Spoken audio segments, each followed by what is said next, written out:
بسم اللہ الرحمن الرحیم، اللہم صلی علی محمد وعلی محمد وعجل فرجہم۔ آج ہم آپ کے سامنے مولا کی ایک حدیث لے کر آئے ہیں، مولا امام صادق علیہ الصلوۃ والسلام، اللہم صلی علی محمد وعلی محمد وعجل فرجہم۔ ان کی حدیث ہے، کتاب معنی الاخبار ہے، جلد اول، شیخ صدوق کی کتاب، اور یہ صفحہ نمبر 226 ہے، یہ آپ دیکھ سکتے ہیں کتاب۔ اور اس میں مولا فرماتے ہیں کہ جس نے اس لیے علم حاصل کیا کہ وہ نادانوں سے جھگڑا کرے یا علماء کے مقابلے میں اپنے آپ پر فخر کرے، یا پھر اس لیے کہ لوگ اس کی جانب رجوع کریں، تو وہ جہنمی ہے۔ اس کے کیا معنی ہے؟ معنی الاخبار، اس کے کیا معنی ہے اس قول کے کہ جس نے علم حاصل کیا کہ وہ نادانوں سے جھگڑا کرے یا علماء کے مقابلے میں اپنے آپ پر فخر کرے، یا پھر اس لیے کہ لوگ اس کی جانب رجوع کریں، تو وہ جہنمی ہے۔ اب یہاں پہ اسناد ہیں اوپر، اور یہ یہاں سے مولا کی حدیث شروع ہوتی ہے کہ امام علی رضا علیہ الصلوۃ والسلام کو یہ فرماتے سنا کہ اللہ رحم کرے اس بندے پر جس نے ہمارے امر کو زندہ کیا۔ تو میں نے امام علیہ الصلوۃ والسلام سے عرض کیا، بھلا آپ علیہ الصلوۃ والسلام کے امر کو کیسے زندہ کرے گا؟ آپ علیہ الصلوۃ والسلام نے فرمایا، ہمارے علوم کو حاصل کرے گا اور ان علوم کو لوگوں کو سکھائے گا، یعنی جو علم مولا سے ملے گا وہی وہ علم لوگوں کو بتائے گا یا سکھائے گا۔ پس اگر لوگ ہمارے کلام کی اچھائیوں کو جان جاتے تو یقیناً ہماری پیروی کرتے۔ راوی کہتا ہے، میں نے امام علیہ الصلوۃ والسلام سے عرض کیا، اے فرزند رسول صلی اللہ علیہ وآلہ وسلم، امام جعفر صادق علیہ الصلوۃ والسلام کے حوالے سے ہم سے روایت بیان کی گئی ہے کہ آپ علیہ الصلوۃ والسلام نے فرمایا، جس نے اس لیے علم حاصل کیا تاکہ وہ نادانوں سے جھگڑا کرے یا علماء کے مقابلے میں اپنے آپ پر فخر کرے، یا پھر اس لیے کہ لوگ اس کی جانب رجوع کریں، تو وہ جہنمی ہے۔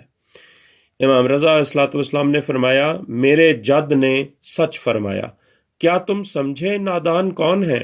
میں نے عرض کیا، نہیں یا ابن رسول اللہ صلی اللہ علیہ وآلہ وسلم۔ امام علیہ الصلوۃ والسلام نے فرمایا، وہ ہمارے مخالفین سے قصوں کو بیان کرنے والے ہیں۔ جو نادان ہیں وہ ہمارے مخالفین سے قصوں کو بیان کرنے والے ہیں۔ اور تم سمجھے کہ علماء کون ہیں؟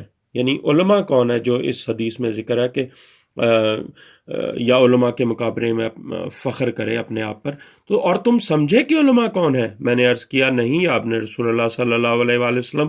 راوی کہتا ہے کہ امام علیہ الصلوۃ والسلام نے فرمایا، وہ علماء آل محمد صلی اللہ علیہ وآلہ وسلم کے جن کی اطاعت کو اللہ عز و جل نے فرض قرار دیا اور ان کی مودت کو واجب قرار دیا۔ اللہ نے جن کی اطاعت کو فرض قرار دیا اور ان کی مودت کو، مودت فی القربہ کی جو آیت ہے اس کے مطابق واجب قرار دیا، وہ علماء وہ آل محمد ہیں صلی اللہ علیہ وآلہ وسلم۔ پھر فرمایا، کیا تم سمجھے کہ صادق علیہ الصلوۃ والسلام کے قول یا پھر اس لیے کہ لوگ اس کی جانب رجوع کریں کہ کیا معنی ہے؟ میں نے عرض کیا، نہیں۔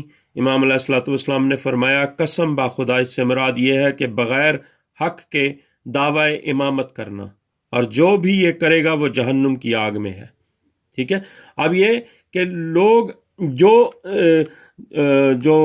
جو لوگ ہیں کہ بھئی وہ اس لیے علم حاصل کرتے ہیں کہ لوگ ان کی جانب رجوع کریں، یعنی تو اس کے کیا معنی ہے؟